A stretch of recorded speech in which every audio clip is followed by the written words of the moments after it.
MMA Roadshow, episode number 555. My name is John Morgan, and Cold Coffee is with me, and we're basically just taking turns switching sides on the East Coast. Last week, I was in Philadelphia, and you were home in Las Vegas. Right now, I am back home in beautiful Sin City, and you have made your way to the East Coast, more specifically New York, for UFC 322. Cold Coffee.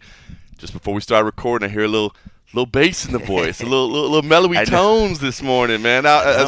We even swapped voices. I even got a little bit more of that Morgan gravel in my voice. Man. It sounds like New York's treating you good. New York is treating me good. I had some good food last night. We had some adult beverages in large quantities last night. But yeah, I think just the travel and then the cold, and then I think probably going a little bit hard with some of the whiskey last night. My voice is I'm feeling it. But dude, it's I know you have mixed emotions. I know you like New York, you like the big events, but I know you're not big for like the Manhattan area. I know you've always been like, it's a little crazy, but there is something about this city, man, that is just it's so cool, man. It is so cool. And I haven't went to the Times Square. I went by it.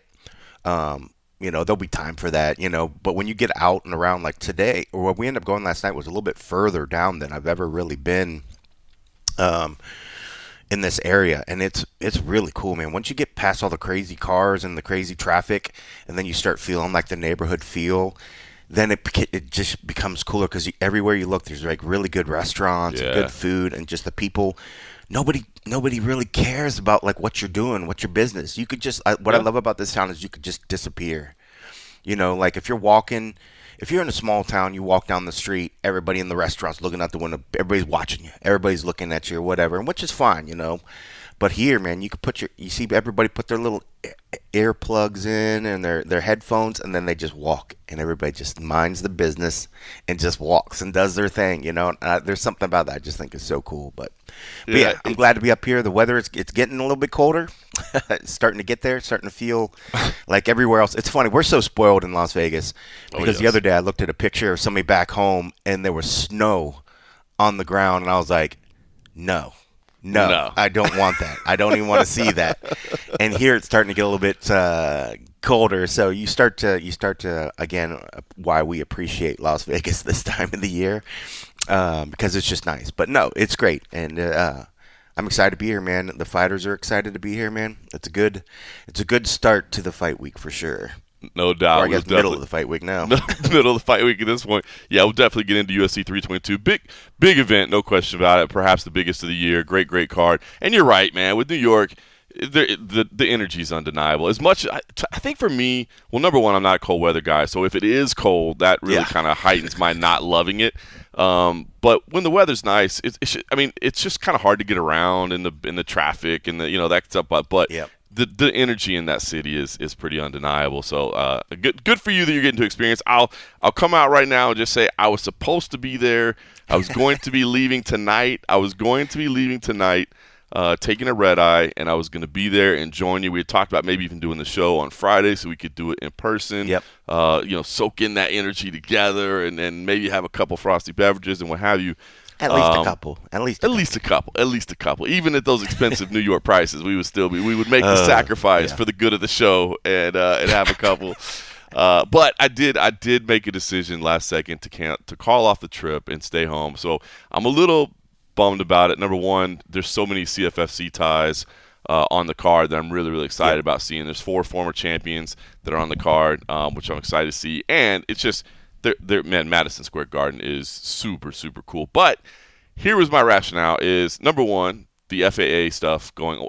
Honestly, that was probably more to do than anything. It was the FAA stuff going on because twofold. Number one, my mom is coming to town on Sunday, and I probably only see her once or twice a year, to be honest with you. She's only going to be here. She's coming in on Sunday. She's leaving on Wednesday. So she's only going to be here for a couple days.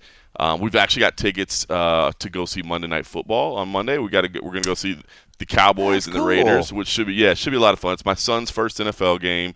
And it's Monday Night Football, and it's my city where I'm from, the Dallas Cowboys, the city where I live now for the past damn near 20 years, Las Vegas. So it's kind of a fun little flavor to the game, you know what I mean? So, but with all the FAA stuff going on, I was a little bit nervous that, man, if I get delayed or flights canceled or whatever coming home, twofold. Number one, if I miss a day, obviously my mom's not here very long, and so that's going to be a whole waste of a day when she's only got like 3 here. If I miss 2 days, I paid a lot of money for those tickets to go to the football game. Yeah. You know what I mean? I don't want to miss that. That would be, and stranded in Manhattan for an extra day. When you're not on a corporate credit card, it gets awfully expensive coming out of your pocket when you're looking at $350 a night for a hotel, and then your $100 Uber to the airport and back, and obviously the cost of everything. So I said, you know what, man, make the mature decision, John Morgan. Make the mature decision and call off the trip. So I called off the trip, and it's one of those like, I feel like the adult John Morgan made the responsible decision. Like, you know what, man? It's just a UFC event. There'll be more UFC events. There'll be more UFC events in Madison Square Garden. There'll be, it's going to happen every year. You can go this just the calendar didn't align for you right now, and it's more important to be safe and responsible. And I felt as I was clicking cancel, I felt like I was doing the right thing, like the mature thing. But it still stung just a little bit inside to be like, God damn it. And I know on Saturday night, as I sit there and I watch the energy of that building, as I think about all the energy that you're enjoying in the press room back, you know what I mean? As I think about that feel that you in the bowels of Madison Square Garden, it just hits different. I'll feel bad about it, but then when my mom gets here on Sunday and we're getting to hang out and have a little family time, I'll know I made the right call. So anyway, all that to be said, I won't be there. Yeah, you made the right decision. How was the FAA, by the way? Did you have any issues getting in? Dude, it wasn't so bad. Of course, I got there extra early because I was trying to do that, but also for this particular time, I did the media check-in. So Southwest, which broke my heart and decided to start charging for bags. That's why I was a long time, trying to do the Southwest as much as possible for those 2 free bags. Yep. So next year and going forward, I mean, it's all going to be cost related. So, regardless of that. So I was like, I'm going to go and do a media check-in because how it currently is the first 2 bags are roughly about $100. But the third bag on Southwest is typically $150. Wow. But if you are going for media, they do an allowance, and it's actually $75 for the third bag. So I was like, okay, let me just go early, get there, because if there's a line of people, I don't want to have to wait to go, because you have to go to the desk. You can't do it in the little kiosk or anything. So somebody's got to verify I went early. Or something. Yeah, so I had to make sure I got there early. And when I got there, it was so darn early. There was nobody in line because I thought that they opened up 2 hours before the flight. But that must have been an earlier flight because I thought 4 was when they opened up. They opened up at 3 a.m. So by the time I walked up at like 3:45 in the morning, something like that, there was nobody there. And so she verified my, media ID. I put my media ID, I put my business card, and I was like, I don't know what else I need. And she's like, okay, boom, boom, boom. And then we started talking about production stuff because her son goes and wants to do production stuff, or he's already sort of doing it. Long story short, we end up shooting the bull, and I going upstairs to go to my TSA after she gave me my baggage stuff, chatting, blah, blah, blah. And I was like, oh, man, she never charged me for the third bag. I was like, how cool was that? I was like, man, she just saved us like $75. Yep. That's incredible. So I go through the thing. I'm like, now I got like an hour and a half I have to waste, because I got there so darn early. And then when I sit down, and, like an hour had passed, and I was like, wait a second. She didn't charge me for the first bags either. Oh. So literally saved like probably, worst case, if I would have paid for both bags and then paid $150, that would have been, roughly $250.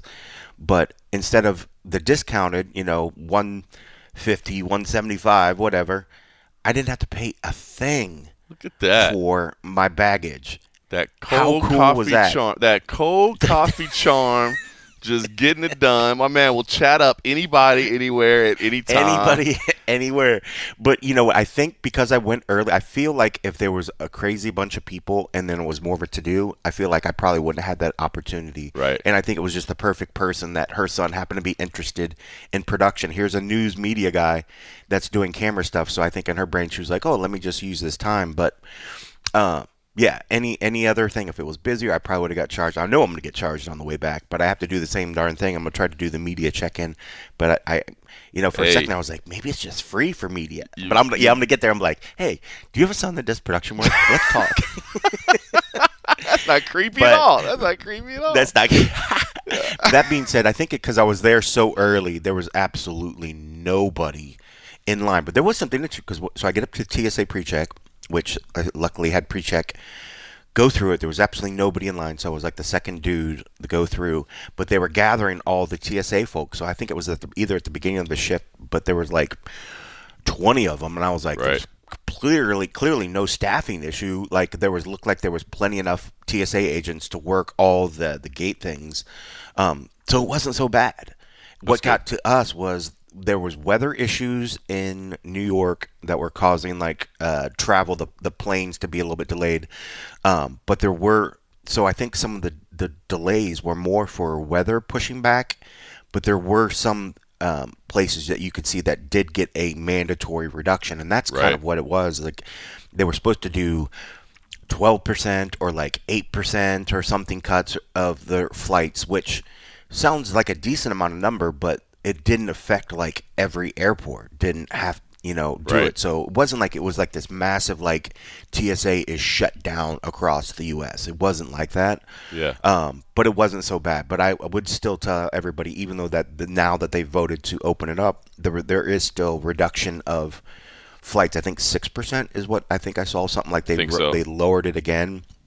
So I would still err on the side of getting early, but I wouldn't say it's completely back to normal, but it's probably smart to still err on the side of caution and give yourself some extra time. But I don't think it's going to be so bad for most people, but it wasn't too bad. But I had plenty of time to go early and have a couple drinks before I flew out. And then I got stuck in, then I got delayed in Dallas, and then I ended up having a couple drinks in Dallas. The little whiskey and soda was doing pretty good. Nothing like a good 6 a.m. airport frosty beverage, you know what I mean? Like time does not apply when you were in the skies, you know what I mean? Travel day, even though it's like your day off, but it's like, okay, I'm going to get to the airport at 4 in the morning. I'm going to land. When I was planned to land was 5 p.m. Eastern. I didn't get here until like almost 8 p.m. And that's my day off. So your boy is going to day drink on his day off. I ain't flying the plane. So, so it was all good. Well, I will tell you, I did hear of a media member, and I won't say names. I did hear of a media member that blacked out on their flight because they started drinking early.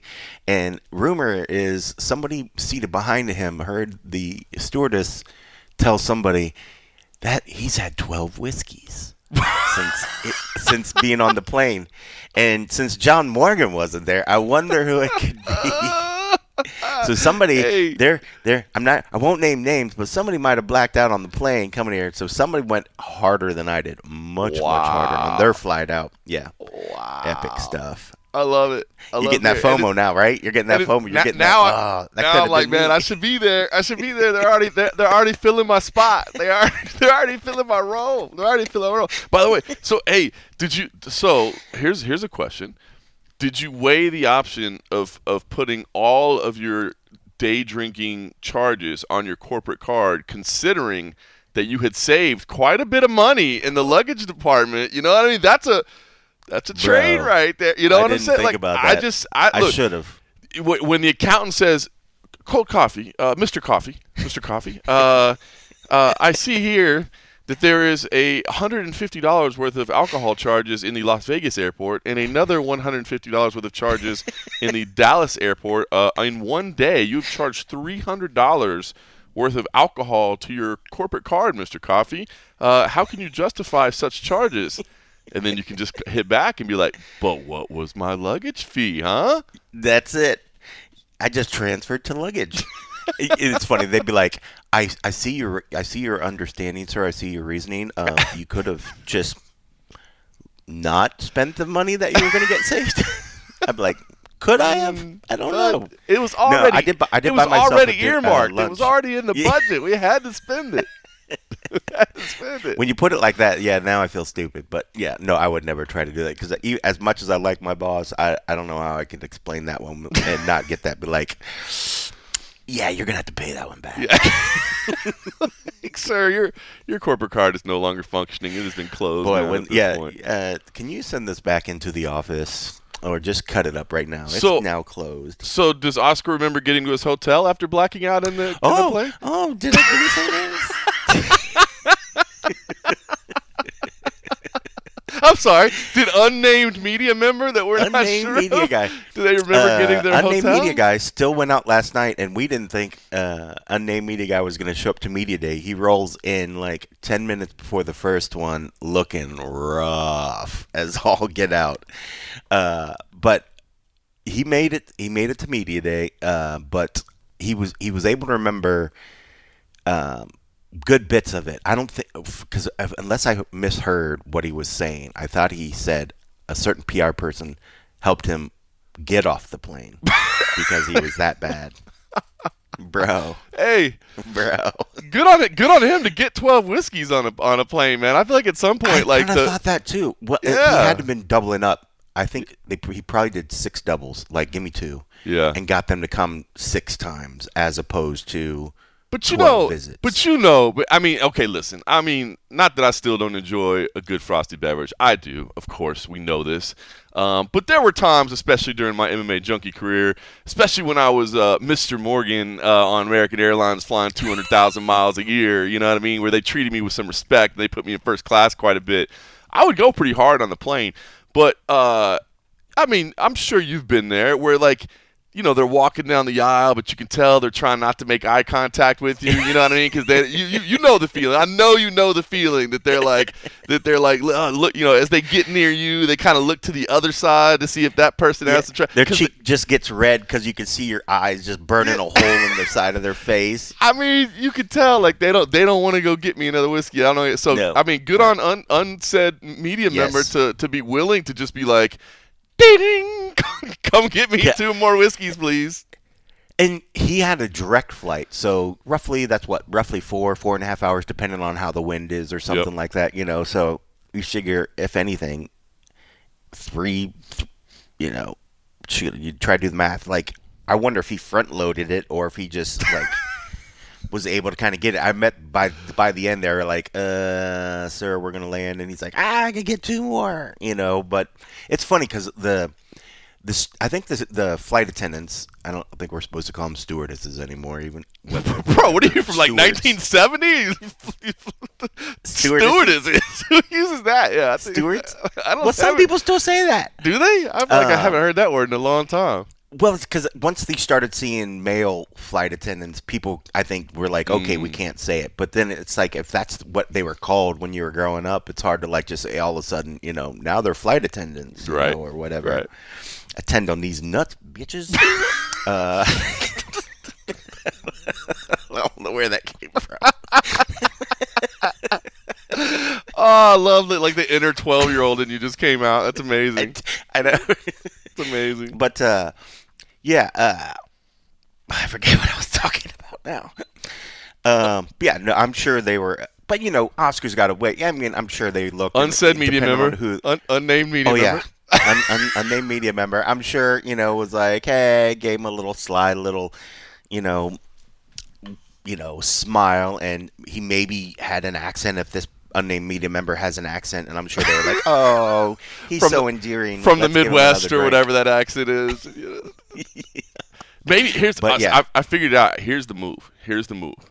Is when you get the flight attendant's attention, maybe you even go get up and go find her before she's about to serve it, and you say, "Listen, I'm traveling with my buddies on my row, and they'll all argue about who's going to pay for the round. So let me get 3 doubles right now, and I'll pay for it, and you can just give them all. That way, it stops the argument. Nobody has to fight over the credit card. So I'm going to buy my buddies on my row. We're all flying, even though it's all complete strangers, even though you sit next to people you never seen before in your life."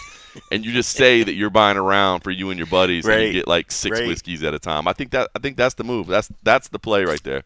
That's pretty baller. And when you just come over, just set them all right on my middle tray and let me divvy it out to them. You know, like I'll take care of it. I don't want you to have to reach all the way over to the window seat. Yeah. You just put it right here. I was thinking about that. I was like, depending on where he's sitting, how if his row mates had to be like, oh, bro, like she's reaching over me again to give him a couple more whiskeys. Like, oh, it's happening again. Like, oh, it's happening again. Oh, it's happening again. Like, bro.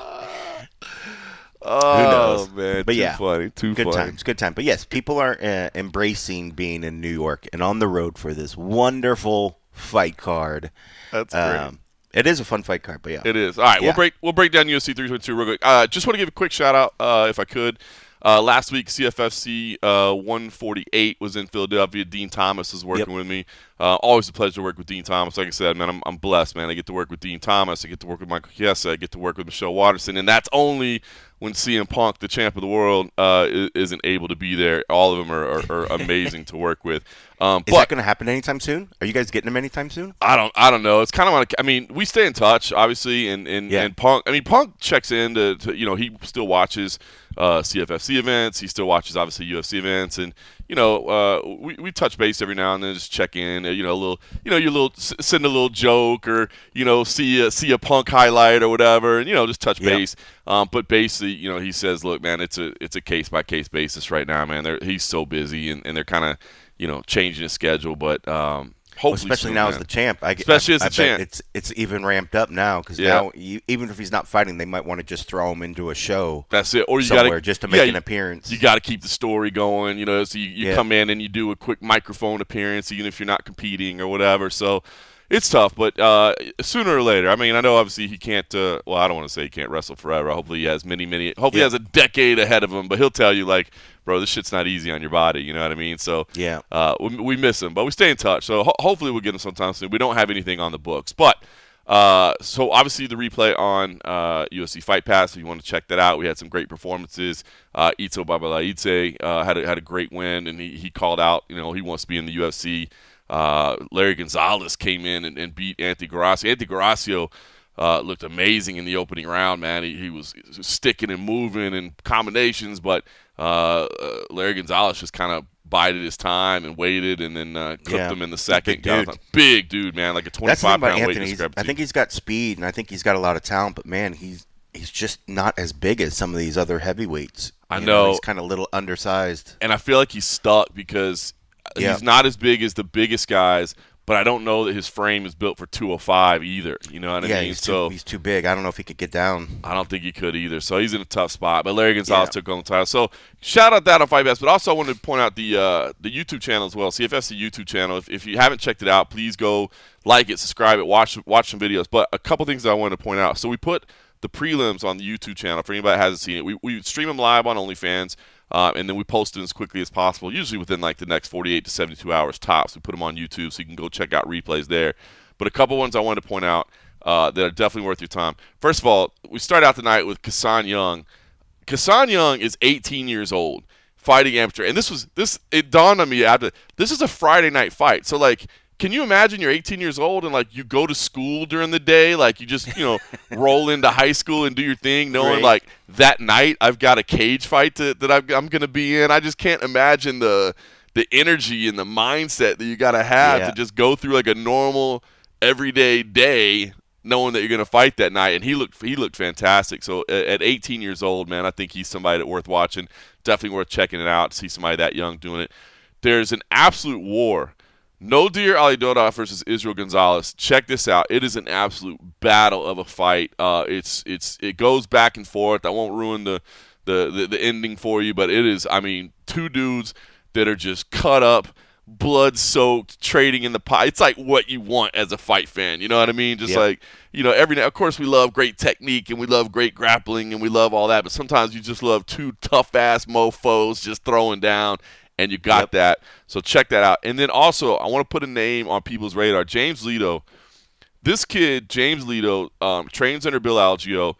He's a 2-division champion, right? This is actually pretty interesting because in New Jersey, the next gen, the amateur fights, they use different weight class systems. It's basically boxing weight class system, but the idea being that there's way more weight classes so that guys don't cut as much weight early in their career. It might change at some point because the thing is the divisions don't line up exactly, and so you're kind of like, if you're getting guys ready for the pro ranks, but they're fighting in divisions they're not going to be in, it's kind of weird, right?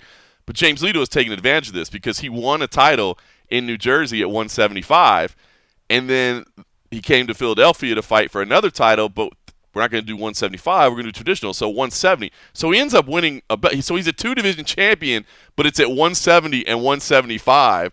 And actually, he wants to challenge for another title at 168 as well in one of our upcoming New Jersey shows. So he'll be a 3-division champion, but it's only 7 pounds apart. Wow. So kind of a funny thing. But this kid, not only is he super talented, he's incredible on the mic. Like, even if you don't want to watch the fight, just go pull up the video, James Leto versus Trey Frazier, and just watch the interview. This dude, and I know, fighting is about the fighting, but we know it's about the entertainment side of it. Well, this dude as an amateur is already like professional level on the mic. And the great thing is he's trying to fight like the best dudes in the country. Like he won this fight. He won a decision, won all 3 rounds. But it was this kid named Trey Frazier who was 8-0 coming in, who was ranked like number 3 in the nation according to this Tapology. We brought him in from Arkansas because James Leto basically looks at the Tapology rankings at welterweight and is calling out the absolute best. And he's like, he doesn't want just fights. He's like, bring me the toughest fights you can find. I want the best opponents. And he means it. You know what I mean? Not just saying that. He's like, whoever you got, bring him to me. So anyway, I just want to put it. He's only an amateur, but it's amazing. I think he's 7-1 now is his record. Again, two championships, even though it's only 5 pounds apart. Still good, but amazing on the mic. And I think he's gonna have a great career. So anyway, want to throw that out there for you. There's your CFFC update. Well, speaking of, since you mentioned the 4, who are the 4? I know Sean Brady. Who are the other ones that were Sean CFFC Brady guys? Kyle Dawkins, Pat Dawkins, Sabatini, and that's Fatima right, Klein. Sabatini's on. And unless they haven't changed it, as we get into UFC 322, if they haven't changed it, the last time I saw, they were all fighting, not all except Brady. Obviously, Brady's up there on the top on the main card, but it's the early prelim. So, and as I look at UFC.com right now, it is still listed that way. So it starts out with Vyacheslav Borshev versus Mateus Camilo, that late addition to the card. Then you go to Beisanger Sirsakeyev versus Eric Mekanico. And then after that, it's CFFC right in a row. Fatima Klein versus Angela Hill, Pat Sabatini versus Chepe Mariscal, and Kyle Dawkins versus Gerald Meerschaert wrapping up the early prelims. So, three of our former champs right in a row, and then obviously Sean Brady up there in that featured fight just below the 2 title fights. So, yeah, pretty wild. Good stuff. Yep. Yeah, that's cool. I'm loving it. All right, listen. Good representation, that's for sure. I love it. Love to see it. All right, so I did get a chance to check out Media Day. Jack Della Maddalena, Islam Makhachev both came and spoke. Obviously, you guys got to speak to a large portion of the card. I believe 18 interviews total. Bro, when we saw the list, we're like, come on. Like, we guesstimated. Like, so the week prior at the Apex when I sat there, unnamed media person comes up and he says, so I got an idea. So we're going to have some people at Media Day. I was like, oh, bro. He's like, well, when you look at the card, I mean, it's just hard to not have everybody, there's so many names, but we'll keep them short. And I was like, what are we talking? 14? 16?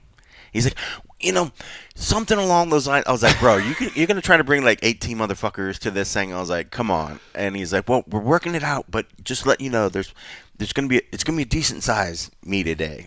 And then when we saw the PR schedule come out, I was just like, bro, are you serious? Who's left on the card that's not here? At that point, just bring everybody, right? At that point, just bring the rest of them. Oh, my God. I mean. So, to be fair, they're outside of Michael Morales, where there was a pretty decent size media contingent that were there for him. So that kid he's that should be a banger of a fight. But man, that kid is getting a lot of attention from international media that are making the travel to come see him. But outside of that, for the most part, the media kept it pretty short. I mean, we didn't keep a lot of them to the 15 minutes that it was supposed to be. Right. Some went under, but I think we went over by maybe about 45 minutes. 30 or 45 minutes.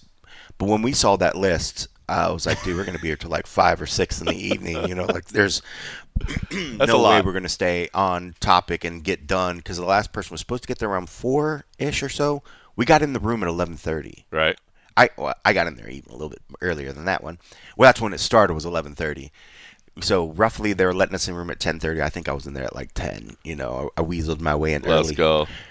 So to think that they had it scheduled that we would be in there for like 6 hours. And then it still went a little bit over. I was like, bro, that's a full work day that we sat in this room talking to all these people. But it was fun. But they kept it, the fact that we only ran over by like 45 minutes. We've been there when they've had 8 people, 6 people, and it's went like 2 or 3 hours. They kept it moving. They kept it moving. Media did a good job keeping it moving too. So it was nice. Yeah. I feel like we got a nice cross section of the car without it being overkill. And you're right, man. I mean, listen, when you're talking about, where do you cut it off, right? I mean, obviously you're doing your main card. It's pay-per-view. So your main card's a given, right? So then you go to your featured prelim, Bo Nickel, Rodolfo Vieira. You got to have that there, right? I mean, you got to. Roman Kopylov versus Gregory Rodriguez. Okay, maybe you could make the argument that, all right, you got 2, not ranked guys at middleweight, veterans of the game, though. Maybe make that. But then, so that means what? Aaron Blanchfield and Tracy Cortez, like 2 top 10 that like you're not going to include them. And then if you're going to include them, I mean, you got to include Malcolm Wellmaker and Cody Haddon, right? Two guys that look like they're bright prospects. So I get it. And that's their whole thing. It's like they got for them, Wellmaker is really, the iron's hot right now. Like Definitely. The kid's, he says all the right things. He's got a exciting fight style. But their whole thing is like, we can't just bring Malcolm and not bring his opponent. Right. And by the way, I highly respect that. I do believe that's the way to do it. Because, look, we've covered a lot of organizations. They haven't always done it like that. Well, no, and I know Strikeforce, for instance, obviously, no disrespect to anybody that was running the organization, but they would do that. If they'd have one guy that they knew they were featuring, they'd bring just that one guy. And to me, I always kind of found that as disrespectful. Like, how does the opponent not feel like, I see what's happening here. Like I'm just the guy that's brought in to lose, and I don't even get the shine of being at the media day. Like, so I applaud them for doing that. Yeah. So it just makes for a longer day, but it was fine. And then just in that particular instance, like the Cody Haddon interview was good. Like for Cody a lot of people that don't know him, it was just interesting to hear his story as well. So it was good. But yeah, how do you skip over Rodriguez and then bring Cortez and Blanchard, which of course you want to bring them, to the media day because they're going to get views. It's a fun fight, but yeah, you can't really skip over some guys because then they're like, well, we're higher up on the card. Why are you going to skip over us? Why are you doing that? And those guys are good, but yeah, do we need another interview with Kopylov and Rodriguez? Probably not, but. They're good guys. They're good dudes. It's fine to talk. And that'll be a fun fight. Stylistically, it'll be a fun fight. Yeah, I thought Cody Haddon was really good. I do feel like Malcolm Wellmaker just has like star quality all over him, both in fighting style and just his presence and his speaking on the mic. He's great. The other one, and by the way, Bo Nickel. First of all, this Bo Nickel Rodolfo Vieira fight, I'm very excited about this fight. I love the stylistic matchmaking of this because I think they're going to be. I mean.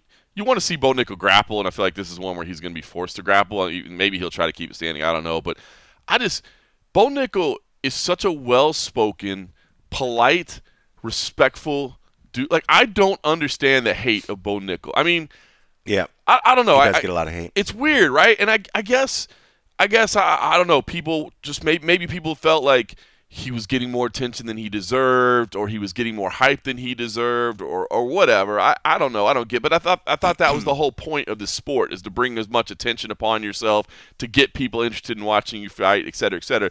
But when I hear him speak, and when I hear him talk about dealing with the frustrations, the support that he has, his love for his family, his faith, his every. I do not get Bo Nickel hate at all. Like, if there was a dude that you would want like representing your company or to bring on as like a spokesman for your organization, like, it would be that guy. So I don't know, man. It's weird to me. I don't know if you felt that as well, but when he's up there speaking, I'm just like, that is a polished, respectful dude. Yeah, I mean, and I've always thought that since he's came. I mean, but this is a guy that went through, Penn State. He got a lot of reps speaking to people, through his collegiate career and everything. So I mean, he was always very well polished. And I don't know if it's just maybe because he has this aura of like a very conservative like aura to him. And I don't know if some people just by default have these connotations of the political sphere, how a lot of conservatives are kind of like making life rougher for a lot of people, so maybe he's getting some backlash because of that. But I do agree that he came in so hyped up that I think there is this part of people that, can immediately want to just push back against that. But we see people get hyped up all the time, and you don't get it all the time. You don't get that pushback. Yeah. Because when they show up and they do what they did, and he did. I mean, he had like one little setback, but the dude's doing what he's supposed to be doing. And so the only thing I could think of is that by being this very, polished, conservative, faithful dude, some people just doesn't resonate with him, and so they choose to, discredit him or just not like the dude. But what's cool is that even when he hears that sort of stuff, he just takes it on his shoulder and he deals with it without rage and whatever, and just kind of like says his business. Yep. So no, I mean, I like the kid. He does good stuff. But yeah, I mean, he's another one that he's just great on the mic. I mean, Yep. you might not resonate with everything he says, but he's about as polished as it gets when it gets on the microphone. I mean, like, you could tell the kid's been doing reps, and I have to point that back to, I think, what starts at college and maybe even when he was wrestling before, all that stuff. Like, he's just there's something about those reps, man. The kid's been, he got set up in a really good position to do this right. I mean, like we've said so many times, people come in there and they start doing these interviews. We watch them grow on the mic as their career, progresses. This kid came in already ready to go, and maybe that's just people are just like, I can't understand this dude, but yeah, this is a tough fight. Tough fight. I did pick him on this one, and but I'm still unsure, because we've seen, when you get in there with a really, really good grappler, sometimes it does cancel that really incredible wrestling. I look forward to seeing it. All right, let's jump into the title fight. So, Jack Della Maddalena versus Islam Makhachev. It's funny because in the weeks leading up to this fight, everybody starts talking about it, and I feel like damn near every fighter that I spoke to, is picking Jack Della Maddalena. Like I feel like it's an overwhelming majority are like, hey, I think people are writing off Jack Della Maddalena like, dude, like this dude's striking, his ability to get out of bad spots. He's going to get taken down, but he won't get held down. He's the naturally bigger guy. Like, they're all leaning that way. And I do think this is a better fight than maybe some people thought when it was first announced. I feel like a lot of people, the general fan base was like, why are we even doing this fight? Like, Islam's gonna wear him out. Now, I will say, Islam is not. He will not be undersized. I mean, we've seen the face-offs already, right? It doesn't look like a dude that's in the wrong weight class, right? Nope. Nope. And I will say at the media day, obviously Islam is always. I mean, Islam is not a loud, boisterous, like overly energetic guy, but he did have, I thought, more energy, and I mean, it's clear that not having to cut as much weight as he used to was better for him. Like, he had more energy. I love his sense of humor. Obviously, it's very Habib-like, but his sense of humor. The one that got me the most was somebody asked him, like, hey, Jack Della Maddalena did an interview where he said, like, he thinks he's actually the better, like, more well-rounded fighter, and that he's going to take your pound-for-pound status. And Islam just kind of, he gives that smile, and he's like, nobody believed this, brother. And I just cried. I mean, it just stuff like that was hilarious. Yeah, we were literally talking about his sense of humor and the way he sort of just phrases some things as like on the sly. Like, Oscar brought up Craig Jones, his best friend, lover, as he would do, and he was like, "So what do you Craig Jones was talking about this, or he was training with him or whatever. Do you think he's like a legit coach or whatever?" And he's like, do you think of him as an actual like coach? And he's like, oh no, he's a coach.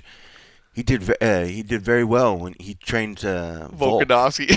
And I was just like, oh shit, that was like, so good. It was so sly, dude. And that's why I tell people, like, he doesn't, he's not out there just talking mad boisterous shit, but the stuff that he does come out with, it's great. It's just low key killer, man. So good. Like, it's just incredible. So good. I really enjoyed it so much. I literally started chuckling. I was like, oh shit. In my chair, I was like, dude, that was good. Just those little subtle trash talk. It's so good, man. It cracks you up. And then when you consider they're doing it in their second language, or as Habib explained to me one time, and I don't know if this is the same for Islam.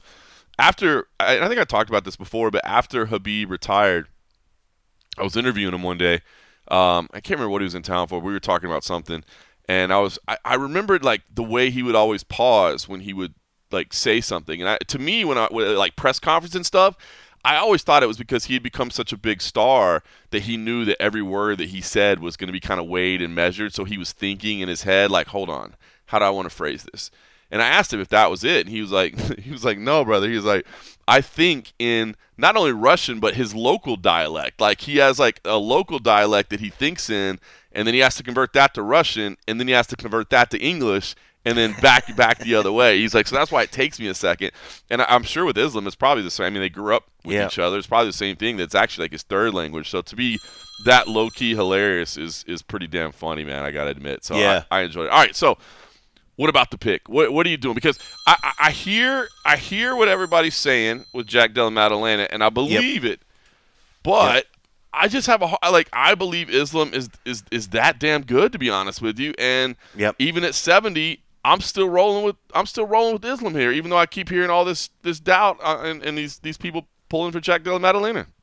Yeah, and I mean, and I get it, but what gets me is a lot of people are like, well, we already saw this fight in a bigger version with Bilal, and I'm like, guys, they're two different fighters. Like, while they do have similar, fight styles where they can be very oppressive with the way once they get a hold of them and grappling and other stuff. But I mean, Islam, we've seen that he's got knockout power. We've seen he's got power, but man, when I saw the face-off between the two of them, I was not shocked, but he looked every bit as big or bigger, a little taller and more filled out than what I was seeing from Jack. So I was like, dude, okay, so maybe it's not going to be like Jack big brothering anybody, because I don't think anybody big brother is Islam. Right. But I don't, I just don't put too much into this. Oh, we've already seen this fight. So I think Islam, when it comes to just working what he can and just control people, I think it's tough for anybody. And so, I think Islam's going to do it. But I mean, I think if he decides to make it a stand-up fight and like, hey, let's stand in the middle, let's see who's striking's better, which won't happen at all, then there's a better case, I think, for Jack. And yes, while he's very strong and he's able to get back up on people, we saw recently where we thought the same thing when Hamza was fighting for the belt, and his opponent had nothing for him. Right. There was absolutely nothing that he could do, and I feel like this very easily can be one of those fights where we think that it's going to be evenly matched on the feet, and yes, we see him get up. I think Islam, when he does what he does, man, and he does it and he's looking good and he's feeling good, which we've already seen that he looks like he's in top form. His mind is good. He's not struggling with the weight thing. I think we're going to see an even better, more dominant version. That doesn't mean he's going to go out and dominate him and just like, oh, this is whatever. But there is the potential that something could happen and that it can be as controlling. And if JDM can't get up from the ground, it could be 5 rounds of boring, or it could be a matter of he just eventually will get underneath that neck and it's done. So I'm leaning Islam. I know most of the staff, I think I did see some JDM picks, but I think most people are following the odds and are leaning Islam with our staff, at least. I think so. And look, I hope Jack makes it an incredible fight. And I'm not trying to discount Jack. Like, he's a great fighter, man. He really is. And like this win streak he's on, and even his he's not a big speaker either, but I felt like the confidence that he had. I mean, it was cool to see. Like, he believes in himself, and you can tell like it's earnest, and he's well prepared. And this is gonna be a hell of a fight. But yeah, you're right. People keep making that comparison to Bilal Muhammad, and I love Bilal Muhammad, but Bilal Muhammad is not Islam Makhachev. He's just not. No, and I don't mean that. We've seen Bilal just falter on some of those big cases and weird instances where you're just like, wow. Didn't see that coming, didn't see that performance, and, we just haven't seen Islam have those same sort of, like, faults on a repeat sort of basis or whatever. I mean, I think we're going to see a unique version of him because of the whole weight thing and just not having to struggle. I mean, dude, those weight cuts were bad, bro. His cuts to 55 were, like, hard to watch. Yeah, you could see how sunken in his face was and everything, and like the fact that he's there giving us low-key subtle jokes and like just in good form. I was like, bro, he's looking really good. right now. And I waited to put my picks until after I saw people. I like to typically now I like to do that. I like to see how hard it looks on them, and they'll either tell me, well, we're going to have some issues with people on the scales when they look really, really good. I'm like, you shouldn't be looking this good right now, knowing your weight class for a lot of the other fighters. But everybody looked, for the most part, everybody's dialed in. Everybody that I saw at Media Day looked in good spirits, good stuff. And when I looked at Islam, man, I was like, bro, he looks like he is ready to go and get that belt. And I think we're going to get an and new in the main event. I do too. All right, how about the co-main event? Valentina Shevchenko, Zhang Weili, super fight. I mean, two of the best ever to do it. This is awesome to see. I'm excited for this fight as well. And I'm kind of torn on it a little bit, because here's the thing: is that Zhang Weili is the smaller fighter naturally, but she's not that much smaller, to be honest with you. You know, she's moving up in weight. Valentina Shevchenko, I've said it forever. Even when Amanda Nunes was at her prime, to me this was 1A and 1B in terms of, who's the best. Because obviously Valentina is way smaller than Amanda Nunes, and they did have head-to-head results. But Valentina is just so technically sound, man. She's so good at all aspects of the game. She's so disciplined in what she does, you know what I mean, both in training and in her fights. She'll just stick to a game plan, even if it means she's got to be patient and the crowd doesn't like it. She's going to do what she needs to do to win the fight. But all that said, you can't deny that Valentina hasn't been the dominant force that she once was. You know what I mean? I know she was talking about it yesterday, right, where she's like, I've been doing this for like 30 years. You know what I mean? Like, it adds up, right? She's been a martial artist her whole life, and and I still think she's one of the greats, and she's still one of the best in the game, and she's one of the best ever, no doubt. But in this one, I don't know. I think I'm leaning Zhang Weili in here. Not that Zhang Weili is so a decade younger or whatever, but I don't know. I just feel like Valentina's been like a slipping. I even hate to say that. She's performing at such a. It's like if your skill set's a 99 and you're fighting at a 97, that means you slipped a little bit, right? But it's like it almost seems disrespectful to say, like, bro, I'm still a 97. You know what I mean? But I feel like it is just down a little bit, and I think I might take Anu with Zhang Weili as well. Wow. Yeah, I was torn on this one. I end up going with Shevchenko. There's something about her mindset, and I thought that last performance was really, really solid of hers, and I was like, okay, maybe we're getting that part from her.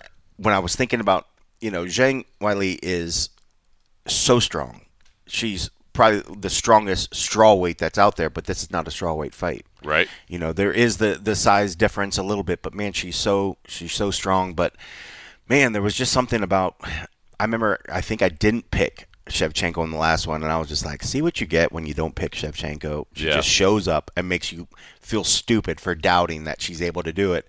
And so this one was kind of a rebound from that one, where I was like, okay, normally I think I would pick Zhang Weili all day long over everybody that she goes against, but there was just on this one, I was like, man, if she can keep it standing, if Valentina can keep it standing and do the striking and keep moving, I think she's gonna she just does such a great job of just dictating fight and hurting her opponents. But on the flip side, Zhang Weili just makes a really strong point of just getting people and just holding them down and just beating on them. Look what she did to Suarez, and I mean that should be enough where I could say, bro, if she did that to Suarez, like, why are you picking against Weili? Because she's so badass. So I'm so on the fence, but when I finally put the picks in, I was like, I'm going to lean with the champ. I'm going to give her a chance, and because I didn't in the last one and I was wrong. So could I be wrong in this one? Yes. It could go either way. It could go either way. If anybody, she's a slight favorite too, unless the odds have changed, right? Very, very, very slight favorite. Just a very, very slight change. That's the way I feel about this fight is that if anybody comes to you and they have a definitive feel on who's going to win this fight, they're lying to you. You know what I mean? Yeah. Like these two athletes are so good that I think it could. I mean, you're talking about just the razor's edge that separates the two of them, man. So I'm excited for that one. We'll go down the rest of the main card real quick. Sean Brady versus Michael Morales. Obviously, my CFFC bias is clear in that I will certainly be picking Sean Brady, but I'm certainly aware of what I did pick Brady too. Good. That's what's up. I will say, dude, even though that's a tough pick. I saw him last week in Philly. It is a tough pick. Michael Morales is so good. I saw Sean Brady training a little bit in Philly. Oh my gosh, Sean Brady looked good, but Michael Morales is tough. But this is just what I'm saying. I saw some people kind of questioning Sean Brady. But again, in the same way that I was, to me, this is exactly what we want in a fighter. For Sean Brady to be like, and he said at the media day, right? Like, why did you take this fight? Why are you fighting down in the rankings? And he's like, look, it was either this or sit on the sideline, and I'm a fighter. And if I'm gonna fight, if that A, that's what I do. B, it's what I love to do. Yep. So I took the fight, and I love the attitude. And him saying, listen, if I think I'm as good as I think I am, I got to be able to beat everybody out here, and I'm gonna face this dude anyway. Why not face him now? So to me, and again, obviously, throw in my bias, my homerism for Sean Brady, who, by the way, just got added to the CFFC Hall of Fame. So he'll get his official induction in December, but he's going to be the latest member of the CFFC Hall of Fame. But, of course, I'm going to have that bias. But to me, as a fight fan, isn't that what you want to see? Guys that just say, bro, the matchup was given to me, and I know he's the younger guy. He's the up-and-coming guy. He hasn't accomplished what I've accomplished, but this is the fight, and I took it. I love that attitude, man. That's what we want. Yep. And it's going to be fun. I mean, like, Brady's got to get the fight to the ground. Yes. He cannot make this a stand in the middle and trade because Morales is so fast. He's so powerful. And he's got knockout power. I mean, like, this is a scary, scary matchup. But, man, if Brady can get it on the ground, man, I am fully confident. That dude is so good. He is so freaking good with his jiu-jitsu. And it's just, if he gets you to the ground, I'm pretty confident he can get the finish. But Morales is tough, man. We haven't seen him tested against a dude like this. Like, if it gets down to the ground, I mean, this will be. If he gets past Brady and Brady gets a good chance to try to take him to the ground and we actually get to see some new wrinkles to Morales' game, kid's a stud. I mean, then the sky's the limit for him. If he can get through this test, the sky's the limit for that kid. I think he has every capability of being a future champ. I agree. So this is gonna be that big test. But I did lean with Brady just because his jiu-jitsu is so darn good. That's what I like to hear. Dude, I got this past week over in Philly, I actually got to go a couple times on the week out to Marquez MMA. I'd never been to the gym before because I always come in late, right? I always come in like before I was, with the executive team. I just kind of got there at the last second, just to come in and do the call and go home. So I never really spent much time hanging out in Philly. But Marquez MMA, that gym, old school Philly vibe, dude. Like John Marquez will tell you, he's like, bro, you're in the hood right now, dude. Like it's in tough part of Philly. It's fourth floor walk up, in this old brick building. There's no, we talk about all the fancy, we've been lucky enough to go see the palace that is American Top Team, the amenities that they have at like Kill Cliff and these and then this is just like old school, just brick building, no fancy, like the walls aren't finished out or nothing. But there's some dudes just grinding in there, man. They're doing some great stuff. So it's cool to see Sean getting his last bit of training in there. So big fight for him. Carlos Process, Leon Edwards, man. Carlos, obviously, no shortage in comments. Yep. I will say one part of Carlos's interview, like kind of. And I'm like, am I thinking wrong when he's just like, Leon Edwards is one of those guys that quits, man. Just when things aren't going his way, like, you know what I mean? You can tell he just quits. And I'm like, isn't Leon Edwards like most famous career moment, like the moment that he was behind like 4 rounds to none and like scored the come from behind knockout victory? I'm like, that's weird. So that part of the interview kind of made me laugh a little bit, but. He's focusing, I guess, on the coach having to tell him to don't you give up, don't you give up. He's like, oh, obviously Leon must have been quitting, but his coach convinced him to keep fighting. That made me laugh a little bit, man. But all that said, bro, I just on paper this seems like it's a really bad matchup for Leon Edwards, if I'm being honest with you. Yeah. And I mean, I could be completely wrong, but yeah, I went Prates on this one. Yep. I think he's just so powerful. He's strong, and I know people want to just try to say Leon's in decline and he's not the same Leon, but we've seen Leon have great moments when you count him out. He fucking does something amazing, So could this be one of those? Sure. I mean, we've seen the Fighting Nerds is not they're not this invincible team anymore. True. They take some losses now, so the shine is rubbed off a little bit, in some people's eyes. But Prates is the real deal, man. This dude is he's a lot of fun to watch. And I think this is going to be one of those ones where we're going to see some high-level striking, and this could really put him on beating a former champ is a nice feather in your cap. for anybody, and I think a lot of people have really high hopes for what Carlos can do. And this is, same thing with like what we were talking about, guys before. You get a really big challenge and you're able to get beyond that. Sky's the limit. I mean, another guy that we think has future champ potential, if he can keep it together, and this would be huge for him. If he gets through Leon, you got to keep him on the radar. Keep him on the radar. He's got such great size and such great power and speed. That's what does it for me, right? Like the stylistic matchup, the bodies type matchup. Like it just seems like a tough matchup for Leon Edwards. It feels like it's almost like a custom made opponent for Carlos Prajes. And all those things you said are true. Like Carlos said it yesterday, right? Like he thought. Obviously, everybody was asked about, hey, who gets the next welterweight title shot? Because there's so many big welterweight fights, and everybody's got their reason why. Like Sean Brady's like, I don't care. Like I'll just keep beating everybody, and they'll have to give it to me. But I like what Carlos said, right? Where he's just like, hey man, like I think I'm next because I have the style that people want to see, right? You know what I mean? Like the people want to see what I do, and it's so true, right? His style is so fun to watch, and then you add in, he's got swag, by the way, and he's got a presence about him. He's got the whole smoking aspect story, which is a weird story, but it's a story. You know what I mean? At least it's because you got to stand out. You got to have a little bit of a character to you as well, right? And so he's got it all. So I think this is a big moment for him. Could be a real breakout opportunity for him.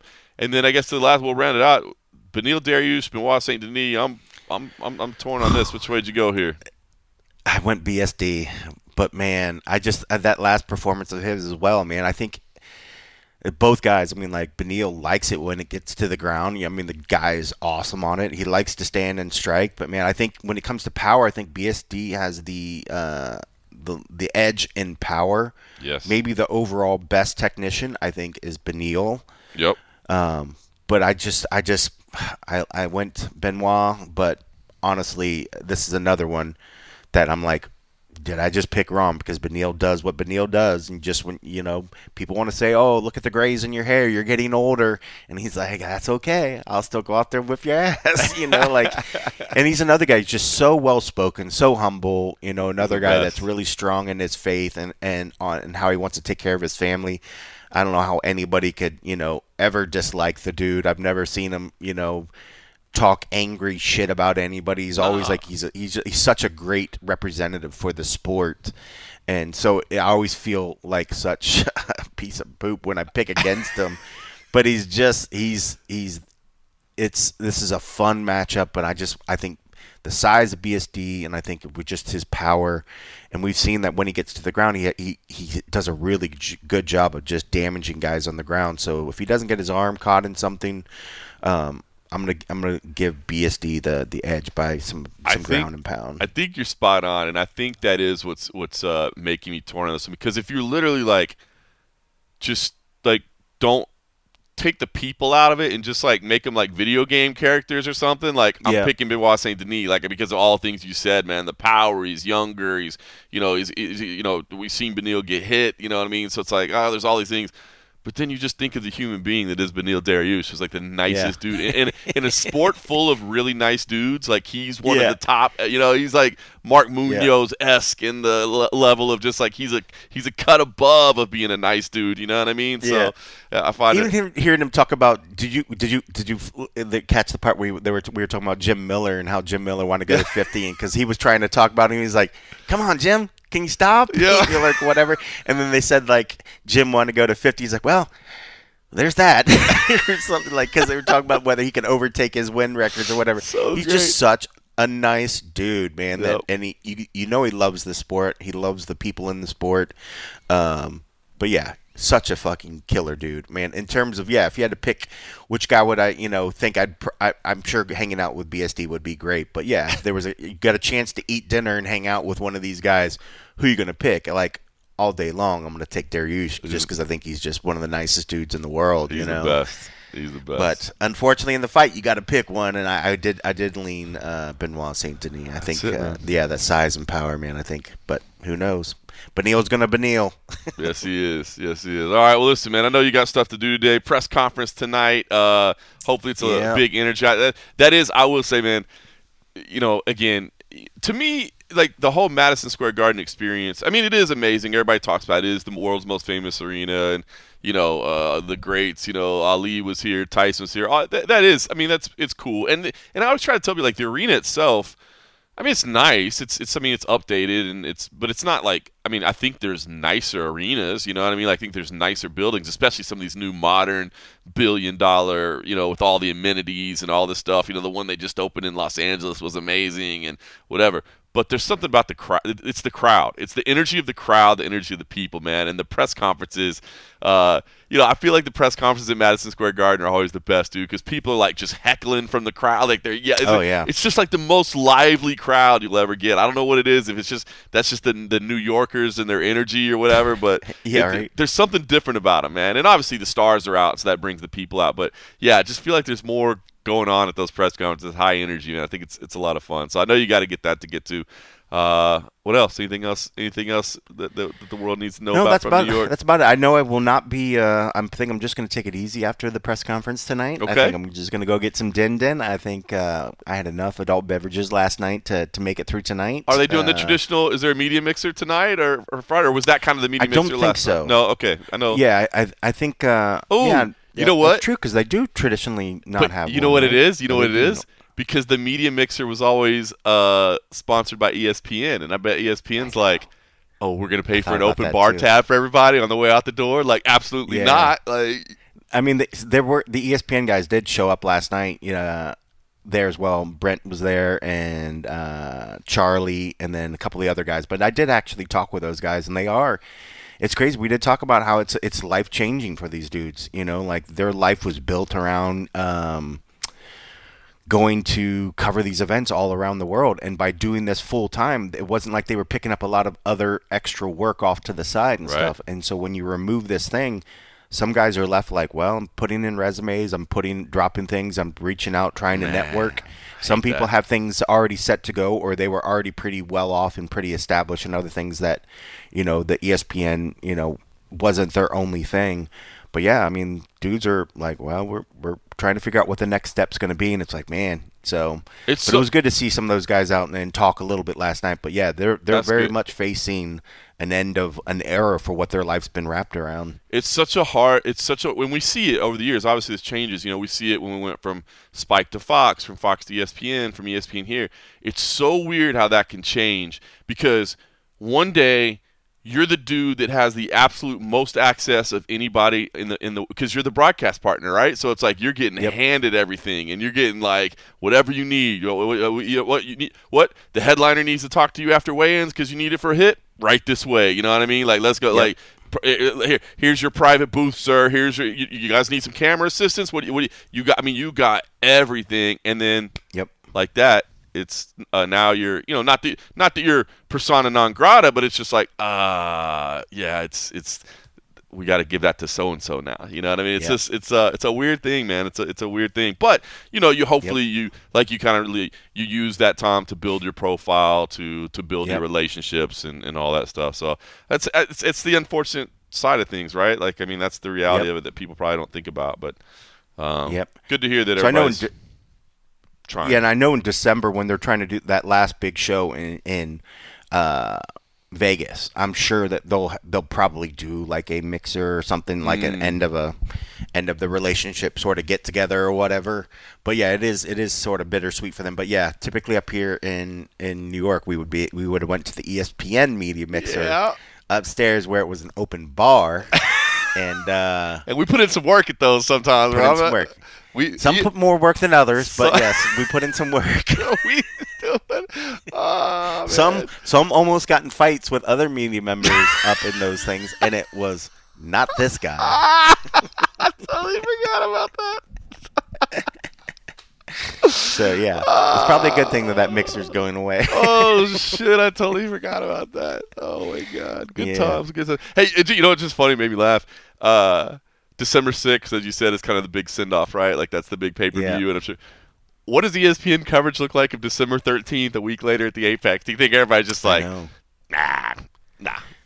You never know. I mean, even I think, especially now, a lot of people are saying like, oh, will they ever put a UFC highlight in their top 10 or their whatever part of their show? And I don't think they'll ever fully turn their head from MMA. I think if there's a slow night in sports and they don't have a lot of things, and there is some crazy knockout of a well-named fighter, of course they're going to use it. I don't envision them closing the door on MMA coverage, but they're certainly going to just not. They're not sending teams. They're not going to have shows curated around MMA probably. Yep. But in terms of like highlight stuff, I think you'll still be able to when you're watching your sports highlights. I'm sure you'll still get the possibility of seeing an MMA clip in there. It wasn't like it was always top heavy of it right now within the partnership, but I don't think it'll fully go away. But yeah, it's gonna be different. It's gonna be different. And again, I mean, people care about the fight. I think most people listening care about the fights more than they care about the business side of things. But it is interesting from our perspective because we lived in the business side of things for a long time.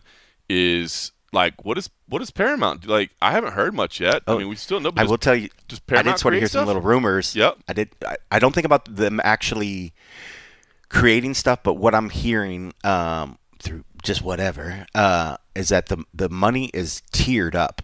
It starts less when it starts, so it's not like they're just spitting it out even. So the first 2 or 3 years or whatever, the money is a lot smaller than what it gets to towards the end. But a lot of people are speculating that it's written either into the contract or whatever, that if they default on this, more than likely TKO and Ari would acquire either a large portion or would acquire Paramount, because Ari's always wanted a production or a company or a, sort of a broadcast company.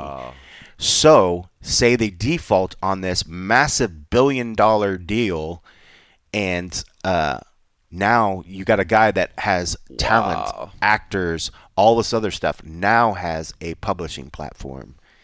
So worst case, crazy. Instead of just saying like, give us all the money, even it out, whatever, let's work this thing. But if you do not make it to the end of this contract, pay this money, we get an ownership stake. That's supposedly the talk. Is that true? I'm just hearing from people a lot closer to me, and it could be just all rumor mill anyways, but it makes a lot of sense. It makes a hell of a lot of sense. A lot of sense. You know, so should be interesting. That's weird, because at that point you're almost like, what's that? Running behind on the payments? Don't worry. Take your time, buddy. Yep. It's okay. It's okay. Can't make the It's almost more beneficial in the long run. It's almost more beneficial for them in that sense, because now think of the exponential stuff that they can grow off to the side with all these actors and stuff. It's bonkers. I was like, wow, why have I never thought of that? I was like, it makes so much sense. So much sense. So much sense. So it'd be interesting, wild, man. So yeah, it'd be interesting to see. So this first couple years, first 2-3 years or whatever, it'd be interesting to see. But I don't think, and even some of the people I was talking about that are kind of more in the production side, don't envision that Paramount's going to be trying to create any shows or do any of that sort of stuff. They're just a platform that is going to be pushing out and trying to increase its viewership. It's all about the viewership. The tapping into the UFC was hoping that they get more subscribers, and they want that subscriber base to continue to constantly grow and grow and grow. And as that reach grows, they're hoping that the new subscribers and stuff will benefit them and get that money back. But bro, at the amount that they're paying, we've said it before, how many subscribers they would need. It doesn't seem possible. So they got to either then be trying to get extra broadcast deals off to the side to recoup that. Like Paramount reaching out to these other markets and other places with whatever they access. I know we talk to the UFC, but the UFC is so smart about that.